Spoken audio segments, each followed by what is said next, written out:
Welcome to Buffalo Rumblings Live. My name is Matt Warren. I'm joined today by Joel Thorman from ArrowheadPride.com. Say hi, Joel. Hello, Matt. Hello, Buffalo Rumblings. Thanks for having me.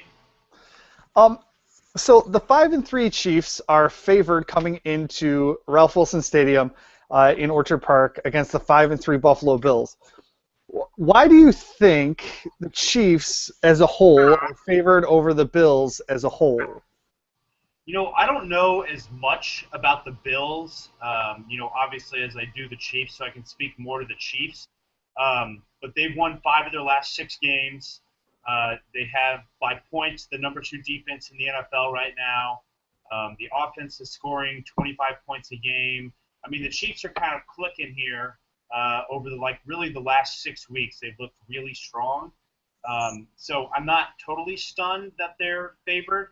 But 2 weeks ago, Matt, I know you and I talked, and we both thought that the Bills would be favorites even just a couple of weeks ago. So I'm a little surprised by the line, but the Chiefs are just playing really well right now. The only reason I figured they'd be favored is just because I thought they would have virtually identical records, and it was at home. The Bills would be at home. I mean, it's not like the Bills have beaten, the Jets twice, the Raiders, and the Jaguars. They haven't just beaten bottom feeders of the NFL. They beat the Lions for crying out loud, and they're second in the NFC or something like that. So I think that I was surprised when I saw that line come out so early in favor of the Chiefs in Buffalo. But I understand it because, well, the Chiefs' defense has been nasty. Your point differential is very good.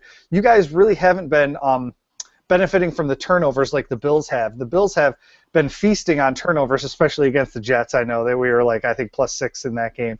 But part of the reason the Chiefs are probably favored is they've been more consistent and haven't had to rely on those turnovers. I just think that that's probably where it's going. Speaking of not really turning the ball over, let's talk about it. Really starts and ends with Alex Smith for the Chiefs as far as the turnovers go. What can we say about Alex Smith other than the fact that he's been very good at managing the game? Do you want to elaborate on his play so far this season? I mean, I think game manager is a good thing in Kansas City. Well, right. At least the way Alex has done it. He's completing 67% of his passes, which is a really strong number. That'll be up there, near the top of the league by the end of the year. And he, doesn't really stretch the field. You'll find out this week if you haven't already that the Chiefs don't have a touchdown from a wide receiver yet this year, which is just crazy. Right. But they don't stretch the field. They don't have that guy who's going to burn you deep or anything like that. But Alex is within 10 yards of the line of scrimmage. He's going to find the open guy. And the Chiefs personnel, the guys they have catching the ball, happen to be players who are really good at breaking tackles and kind of creating some yards after the catch. Jamal Charles, D'Anthony Thomas, Travis Kelce, even Dwayne Bowe is kind of a tough guy. So I think the offense really kind of fits with Alex Smith's skill set. And, the Chiefs are asking Alex to, diagnose the defense, make a decision quickly, get rid of the ball fast to the best receiver. And, that's a lot to process quickly, but that's one of Alex's strengths. And, stepping back with the 7-step drop and, firing it 30 yards down the field just isn't something he does well. We can argue about it would be great if he did, in Kansas City, but that's just not what he does well. So I kind of like the way the offense has turned out around Alex, to be honest. So you said that that's what you need in Kansas City as a game manager, and that's probably because your defense is pretty sick. How is the defense of the Chiefs doing such a remarkable job getting to the quarterback? It starts with the pass rush. Justin Houston, obviously, leading the league in sacks. Tamba Ali on the other side doesn't have the gaudy sack numbers, but he does have a lot of pressures, so he's constantly in there. So the pass rush is the most important part of what the Chiefs do. That's the first thing you're going to look for to stop from the Bills' perspective. That said, what's different this year and why they're better? Sorry, that's my dog coming in behind me. And why they're better is they basically stopped giving up big plays. Last year, the downfall was that the Chiefs were giving up these, 30, 40, 50-yard pass plays like all the time. It seemed, especially in the second half of the season. But they just cut that out. They've gotten on their cornerbacks and their safeties to stay in front of the routes and basically make teams go on longer drives, 10, 11, 12-play drives. Like, if you can do that against the Chiefs, more power to you. You deserve that touchdown. But the Chiefs aren't going to let you, get away with, some of the big plays that you saw last year. So it's really, they work really well together. But obviously the pass rush is what makes them so good. Are they not giving up those plays because I don't want to rephrase this. Are they not giving up those plays because the opponents are missing, like, say, a wide open receiver down the field, or is it because the cornerbacks are tightening down and not letting them get any space in the defensive backfield? So, Eric Berry was injured in week 2. He just came back last week. He's one of the safeties, and he is more of a run-stopping safety. So, kind of odd to say this considering Eric Berry's so good, but the Chiefs, were kind of helped out, by not having Berry, and they put Ron Parker back there, who's really, a better coverage safety than Eric Berry is. So I think that helped out with some of the deep passes. And at cornerback, I don't really know what to tell you because the Chiefs have had a lot of changes. They've started, a rookie. They started a guy that I hadn't heard of 2 weeks ago. They've really had a lot of turnover at cornerback, and there's really no great explanation as to why they're playing so well. They're just up in their game. Like that's the only way to put it. There's no way that a guy named Jamel Fleming, who you've never heard of, is playing well, or Philip Gaines, who you've never heard of, is one of my favorite players right now. It doesn't make sense sometimes. So this is a nice way for me to ask: is Sammy Watkins capable of absolutely blowing that to smithereens and opening up the Chiefs secondary? Yeah, I think he is. I think the Chiefs are smart enough that they realize that too.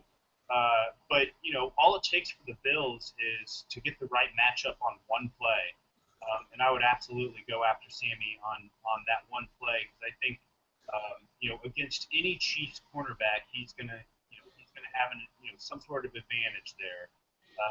But yeah, I mean that's going to be a major focus.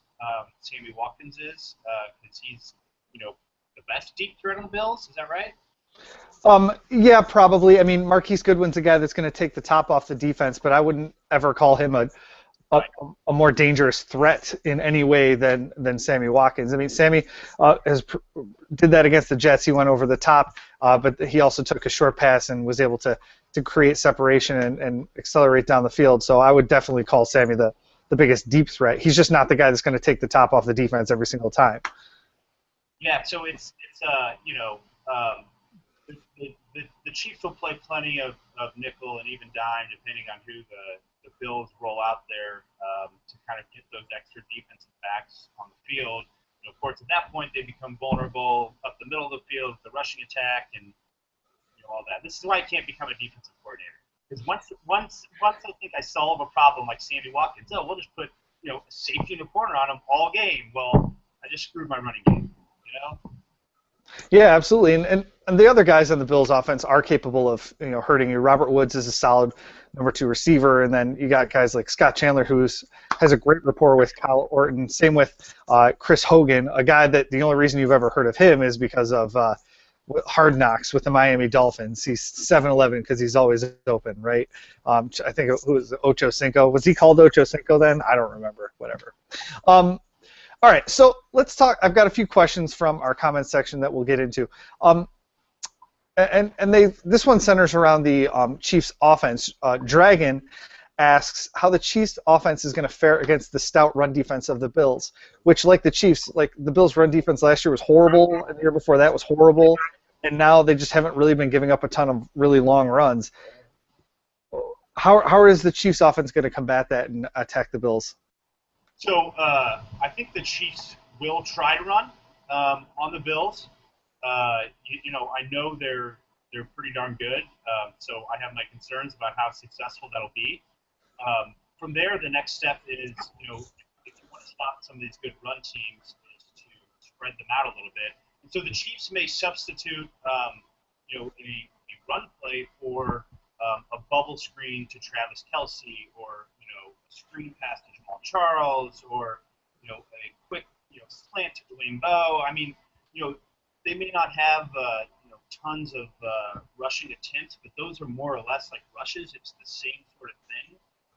So if the Bills are bottling up the Chiefs' run game, then I expect to see plenty of those quick passes to either side of the field to kind of spread the Bills out a little bit. The Chiefs have such a luxury with Jamal Charles, who can stay on the field on every down. He can pass block, he can run the ball, he can catch the ball. So that offers a lot of versatility when you're facing a team like the Bills. This one's I think it's probably a little bit tongue in cheek. Is Andy Reid David Crosby's love child? That's from Dubsticks. Andy Reid is. He is so fun to look at sometimes, man. He's just fun to look at. The photoshops that have come up, the nicknames, and just some of the odd things that he says are. It's very fun to be a blogger covering Andy Reid's lives. Even though he's one of those coaches who never says anything, he's still just a funny guy. Herbie Hauser asks, is there anyone set to come back from injury or suspension that should make an impact for the Chiefs that we might not have seen in a game earlier for Kansas City? So Eric Berry came back last week, so he'll be back. It's not an injury, but Phillip Gaines is a rookie quarterback who the Bills probably don't know. He really started to play a lot more in the last 2 weeks, so he's kind of a relatively new one there. And we're hoping that Chris Owens, who is plays the nickel, covers the slot for the Chiefs. He's been out for I think 3 weeks, so we're hoping he comes back, but that's still up in the air. And if Owens can't play, then Gaines would be the guy that would replace him. So whoever's playing that nickel will be new for the Bills there. There will be a couple of guys missing, but nothing too significant. No big names or anything like that. Okay. Let's next one. No, we're not talking about the election or politics or anything like that. Oh, well, New York's got the same governor, so Andrew Cuomo, hopefully he's going to give the Bills some money to build the new stadium. I think everyone on our blog can probably agree with that. Just throwing that out there. I did some TV in Kansas City last night, and we talked to a guy from Buffalo, and he was talking about how they're trying to get the stadium downtown and kind of the revitalization of downtown. That sounded pretty cool, and it sounded not all that different from the arguments that Kansas City had, when they were kind of going through the same thing. So, I wish you luck, is what I'm saying. And you guys have 2 stadiums that are literally side by side, right? Yeah, it's not downtown. It's kind of in the middle of nowhere. It's not downtown though, so it's great for parking. There's a huge parking lot there. No one ever has that problem, even though the Chiefs will still charge you $35. Of course they will. It's great for that. It's close to highways, so people can get there. But it's not one of those things where like those downtown stadiums you see where after the game, you go to the bar across the street where everybody else is. You know what I mean? There's nothing like that at Arrowhead, which is really the only downside. Well, that's where Ralph Wilson Stadium is right now, is in the middle of nowhere out in one of the suburbs, and they're thinking of moving it downtown right next to where Terry Pagula, the new owner of the Bills, has his whole hockey mecca built downtown, and so it would definitely change the way a lot of Bills fans go to the games, and so it's going to be very interesting talk coming down the pipe, because the NFL wants, and especially the Bills, need to get away from Buffalo Bills football is all about tailgating, getting drunk it's 7 in the morning and all this other stuff. They have to try to clean up that image a little bit, I think. And one of the ways to do that is to move it downtown. And in New York State, you can't sell alcohol before noon. So on a Sunday, if you're not tailgating in a parking lot somewhere, you are drinking because the bars can't serve alcohol. So there's a lot of interesting little nuggets that are going to go into moving it to a downtown stadium where people are going to start tailgating in parking garages. I don't know how that's going to work. So a lot of little nuggets to think about there. Plus something to say about that, though. They'll certainly have an opinion. Yes, they will have an opinion. You mentioned Travis Kelce a little bit earlier. Who the heck is this guy, and where did he come from? So his brother is Jason Kelce, who is the center for the Eagles. And Andy Reid, as you know, coached the Eagles, so he drafted Jason Kelce. So I think he had some sort of familiarity with Travis, who went to Cincinnati. The Chiefs drafted him last year in the third round, and he had a microfracture surgery last year, which, like if you're ranking them, there's, ACL, Achilles, or probably microfracture. Like, it's not good. Mm. So, we had no idea what to expect, and, part of me kind of, forgot about him because, we hardly saw him at all last year. So we just didn't know, other than, what he'd done in practice, what he could do. And, this year he's the Chiefs' leading receiver. I mean, he is as advertised. He is exactly, physically, size-wise, like he's what you want. He's got a lot of speed. He's one of those guys that will be running down the field, and you'll look at him, and you don't think he's running that fast, but then you'll notice he's, outpacing a safety. He's just deceptively fast. He's really smooth. And the best part, I think, of Kelce is he does touchdown dances. On Twitter, he is like, Matt, if I said go back to when you were 23 years old and how much fun would you have to be a professional football player? Like, that's Travis Kelce. The guy just loves playing. He's always having a great time. I just think he has the best attitude. He treats it as the game should be treated. But on the field, he's a beast, and he's definitely someone to keep an eye on. Or not. That's fine if you don't. I would like to think I always act like I'm 23. Going back to the question we just talked about, Sergeant Major Thor, one of our commenters, in all caps, ask him how much they like the gutted, rebuilt stadium compared to building a new one. That's one of the things that lots of folks are debating here as well, whether to do the, I believe they called it a retrofit at Arrowhead Stadium, where they just kind of do a whole facelift right on top of the existing facade versus building a brand new stadium or tearing down the old one and building one next door or something like that. Well, talk to us a little bit about what that entails and kind of what it feels like to go into that stadium before and after a retrofit like that. So the new things that they added, I think it was $300 million, $250 million that they added to it. And the stadium was built in 1972. So most of the work they did was they added nicer suites. That's like the club level is where a lot of the money went. But they also added a Hall of Honor, which is this neat little exhibit inside the stadium that has kind of the historical stuff there.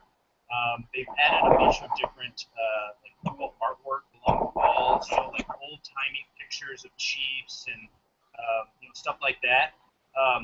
But as far as the how an average fan going to the game and sitting in the stadium, I mean, it's probably not all that different than what it was before.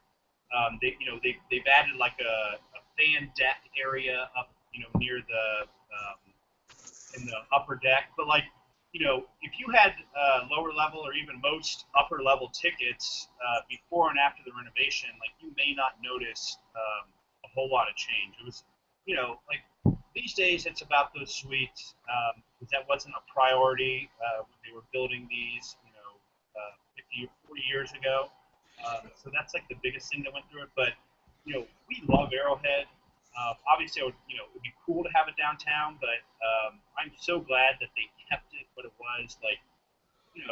When you're a fan, that tradition's really important to you. And even if you can't explain why, and even if the stadium would be cooler. It's awesome that the Chiefs have one of the oldest stadiums, and it's been kind of set up to still be one of the really cool stadiums for a number of years to come. So I don't know what kind of shape Ralph Wilson, what the Ralph is in. I've only seen like the pictures and all that. But if it's like feasible to keep the stadium, I always appreciated Chiefs setup, with where it was and just keeping it. Yeah, the Bills just signed a new 10-year lease right before Ralph Wilson passed away, actually, that extended the lease for 10 years and added a $130 million renovation. The Chiefs retrofit cost, I think, $375 million, and so the difference isn't huge. And what they did with that money is they widened a lot of like the concourses, which was one of the problems, is everything was really cramped and kind of clunked in. They widened the staircases for the same reason. They widened the gates and the footprint of the whole stadium, did a bunch of like concession renovations, and a lot of what I think you're talking about, the stuff that you just mentioned, is what they did in that renovation. And I know a lot of Bills fans that have gone have said that they really like the renovations and they don't think they need a new stadium.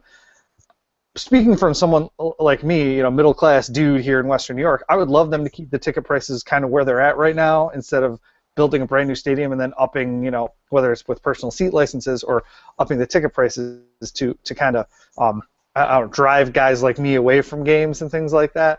But they do need to do some improvements, and like you said before, the luxury suites really aren't there. But does Buffalo have the corporate base to even pay for those corporate suites anyway? So they've had a stadium working committee going around from the state, the team, and the county trying to figure all these questions out.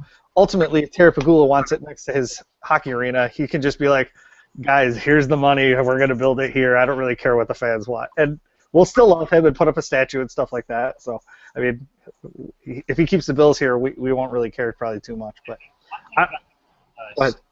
stadiums is, it seems like it always gets, when teams are looking for money or whatever, and you bring all that in, like, it gets ugly. When you bring like politics into it and all this like other stuff, it just seems like it was a lot of like fighting that went on, and then after it was all done, it was like, hey, who cares about like any of that? So my advice would be just try not to get caught up in a lot of the BS. Yeah, Bills fans are way good at that. I can attest to that. That's not good. All right, let's get back to the game on the field this Sunday, because it was interesting to ask you that stuff because you've lived through it. But SMT, Sergeant Major Thor asks, when the Bills shut down your running game, his words, not mine, when the Bills shut down your running game, can your offensive line stop our Fantastic Four rushing the passer with Mario Williams, Jerry Hughes, Marcel Darius, Kyle Williams, wreaking havoc on a lot of offensive lines this year, actually leading the lead in sacks? Can they do that? How is the Chiefs' offensive line? So the offensive line definitely is not great. It was one of the biggest concerns coming into the season. And the first few games, the Chiefs really struggled. I think Alex Smith was sacked something like 11 or 12 times in the first 3 games. So we were really worried about it. But part of the deal with the Chiefs' offense is that it's a lot of shorter passes, which means Alex is getting rid of the ball fast. And that's, getting rid of the ball fast is the only way I know of to stop, great pass rushes. Is you just get it out faster than what they're able to do. That's what Peyton did to us last year. It drove me up a freaking wall. But to get back to your point, I think the Chiefs will scheme around that. But the Chiefs' offensive line is not great. The Bills will get their sacks. Alex has done a much better job of avoiding the sacks in the last month. I think he's sacked like 6 times in the last 4 games or something like that. So I don't think it's going to ruin the game or anything like that. But it will force the Chiefs to get the ball out a lot quicker. And for a team that didn't have much of a deep threat to begin with, you just completely eliminated at that point. So I think where the pass rush and all that comes, really into focus is if the Chiefs fall behind and they become one-dimensional and they have to start passing the ball regularly, that's when the Chiefs are going to be in some trouble. When they can keep it balanced, I think they can at least stop the Bills pass rusher from ruining the game. Yeah, and I'm just gonna throw this out there. I feel the exact same way about Kyle Orton and the Bills passing game. The offensive line for the Bills has been subpar all year. Hopefully they got right over the bye week and figured out how to handle stunts and things like that and the interior of the line. But they've been awful all year, and seeing the Chiefs line up against them, I worry for Kyle Orton's health. I think some people have asked if we're going to see EJ Manuel again this year, and I think this very well could be the game where we do. I'm here. I knocked on wood, guys, but the Chiefs pass rush is ferocious, and the Bills have just not done a great job of stopping opponents' pass rushes. I mean, even against the Jets, he took sacks he shouldn't have taken just because he held on to the ball just a touch too long, waiting for something to develop. Few more questions. These are this one's a question from a Chiefs fan. Koopa's Town, is that one of your dudes? Yeah, it is. Koopa's Town. How has the Bills' special teams been so far this year? KC's return game has really been stepping up lately. Is it likely? Oh, special teams is likely to be a big factor in the game. The Bills' special teams have been okay this year. Dan Carpenter has certainly been very good at kicking goals. He did miss an extra point last time the Bills played. But they haven't. Last week? Did I just miss that? No, last time they played, I tripped up. It seems like only a couple days ago. It was a win, and so we kind of keep it fresh in our mind. If it was a loss, we would have forgotten about it weeks ago. But anyway, the Bills are going to get some of their special teams guys back this week, like Marcus Easley, who's been out for a while. I don't anticipate any breakdowns. They've done better this year, considering Danny Crossman's still their coach. I was the one driving the fire Danny Crossman bandwagon pretty hard, but they've done a better job this year. It definitely could happen, but like the Jets last week set up that T.J. Graham laying down in the end zone thing on the kickoff return with Percy Harvin on the other side. He was supposed to throw it back, but they were able to stay in their lanes and keep that covered. So if they can deal with tomfoolery like that, hopefully they can stay in their lanes on kickoff returns and punt returns and all this other stuff now and not have any problems with that. So did you see that play where T.J. Graham was lying face down in the Jets end zone? Yeah, I did see that. And it reminded me of a couple of weeks ago, I think it was the Seahawks and the Rams. Mm-hmm. The Rams acted like they were receiving the punt on the left side of the field, but the punt was actually going to the right side of the field, and they took it back. That play was actually first done by the Bears in like 2010 or 2011, and the special teams coach that came up with that play is Dave Tobe, who now coaches the Chiefs. He said that they tried to set that up on a play last year, but it just didn't happen. So one of these days, I'm waiting for that to happen to see one of those trick plays. Well, what I don't understand on that play in particular is why the punter started drifting right when he knew that he freaking kicked the ball left. Like, I mean, he's probably got to know where the ball is, right? I mean, you just look down, you're so used to the person going after the ball, and all of a sudden you're not. Like, I guess I would kind of tend to go with the people and be like, wait a minute. I don't know. So no team has scored more than 26 points on the Chiefs this year. Is there any reason to think that the Bills can do it? I don't think so, because I'm not expecting the Chiefs or the Bills to score a lot of points in this game. I see this more as like 17-10, 16-13, like something like that. Whoever wins, I think it's going to be a little lower scoring like that. But I don't think the Bills are going to score that much. That said, it's not like the Chiefs, defense has been, suffocating opponents, so well that they're this incredibly feared unit. Like I think they've been doing enough to get by and not screw it up, and they're playing sound football. So I don't think it's going to happen, but we'll see. Now that I've said it, the Bills are going to score like 35 points. Sergeant Major Thor asks, if both starting quarterbacks get knocked out by the respective defensive line, who wins? EJ Manuel or whoever the heck is the Chiefs' backup? It's Chase Daniel, as Cooperstown chimed in. But I like the sound of that question. So EJ Manuel versus Chase Daniel in a battle of backup quarterbacks in the third quarter. Who you got? So, of course, I'm taking my guy, Chase Daniel. He actually beat in Week 17 last year. The Chiefs rested their starters, Mm. and they almost beat the Chargers, who made the playoffs in Week 17. Didn't light the world on fire, but played well enough. So I would go with Chase Daniel, just because I'm assuming EJ Manuel's psyche is so ruined right now that it will be tough for him to come back in. What about you? Oh, I don't know about that. I don't know if it's Sankey's ruined. I don't know. Maybe I don't know.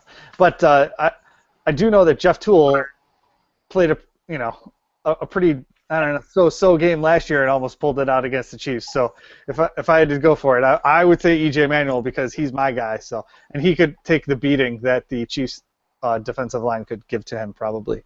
I don't know. It's going to be a very, very sad game if this scenario comes to fruition, and we're rooting for Chase Daniel and EJ Manuel. Well, I mean, 2 5-3 teams in the thick of the AFC playoff race, and we got backup quarterbacks fighting each other out.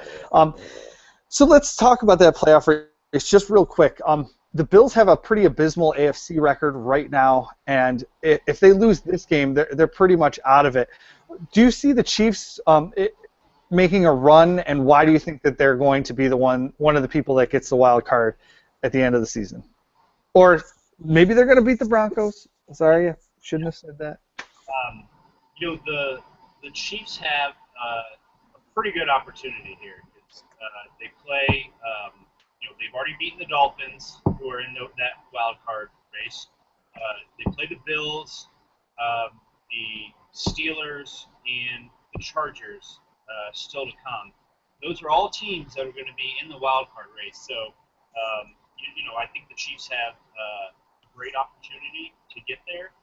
That said, they also play Seattle, Denver, Arizona. I mean, it's not like the Chiefs' second half of the schedule is some cupcake. And while they have beaten a couple of good teams like the Patriots and Chargers, they also lost to the Broncos and 49ers. They've never beaten Peyton Manning in Denver, which angers me to no end.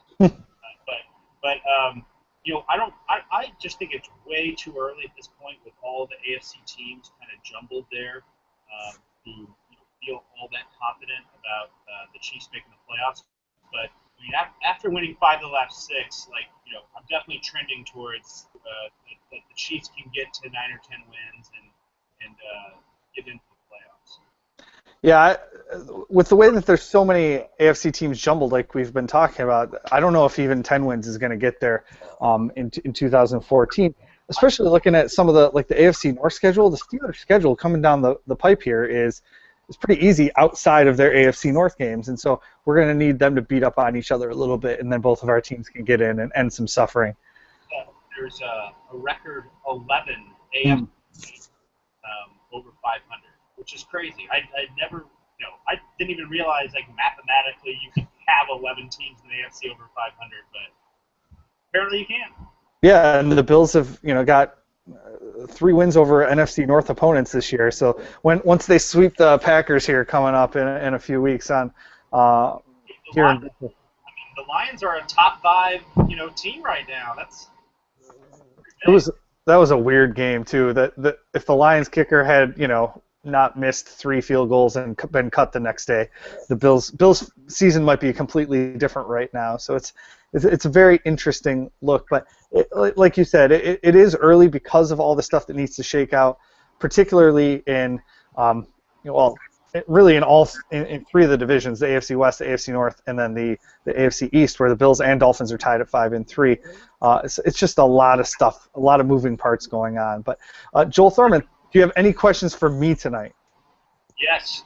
What's your biggest concern about the Chiefs? Like if you're sitting here thinking about it and you think this is the one thing that's going to screw the Bills, what's it going to be?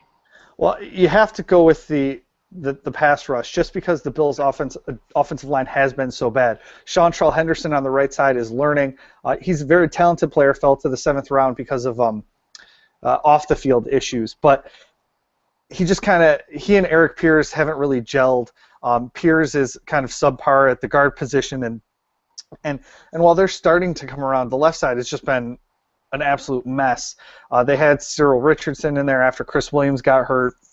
Now Craig Urbick is back in the starting lineup, and they've they've had guys untouched to the quarterback because they couldn't handle simple twists that I was teaching my modified football kids, a couple of years ago, and it really irritated me to no end. Now it got a little bit better last week, but it's made even Eric Wood look horrible in a lot of games, and Cordy Glenn, who is one of the top young left tackles in the game, or at least we thought he was, made him look horrible at points in the season too. So I'm really worried about Kyle Orton holding on to the ball too long and getting decapitated by Justin Houston or Tamba Ali or something like that. So that's my biggest concern going into this game. And I have one more.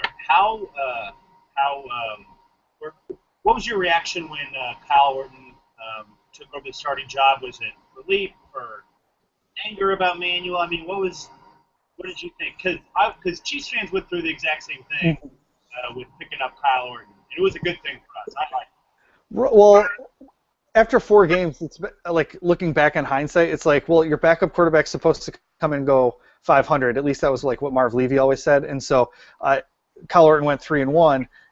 It's all going to depend on what happens the rest of the season. When the actual move was made, I was actually texting with Brian Galliford, our editor-in-chief, and said right before they made the move that it felt like the week before Dick Duran got fired. We had just got blown out by the Titans. It felt like hopeless because I didn't think the Bills were going to make any changes. I thought they were going to wait till the end of the season, and then boom, Dick Duran gets fired. Perry Fewell gets hired as the interim coach, and you're like, okay, I can still cover this team for Buffalo Rumblings for the rest of the year and not want to jump off a bridge.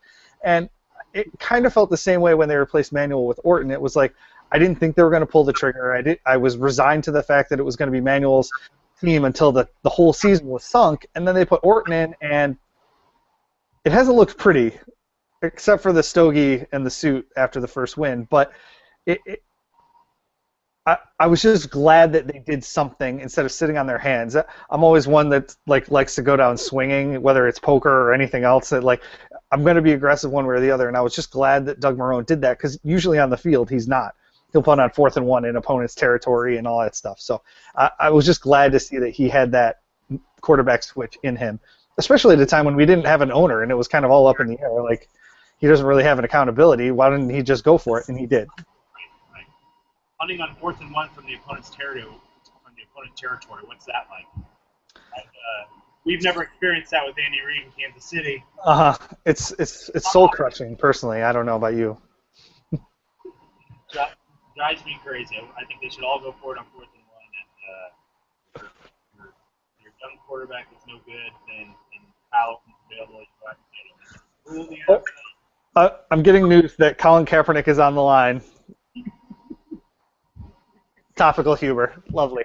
Okay, well, thank you, Joel Thorman. I know we're going to be interacting with Arrowhead Pride a lot over the course of the coming week. I'm sure most of it will be good, and some of it will be burn the place down and stuff like that, but it'll always be fun. Thanks for joining us tonight on Buffalo Rumblings. Wow. Definitely. Thank you for having me. I love Buffalo Rumblings. It's one of my favorite blogs. You guys do a great job. So thanks for having me. Thanks, Joel. All right, bye, guys.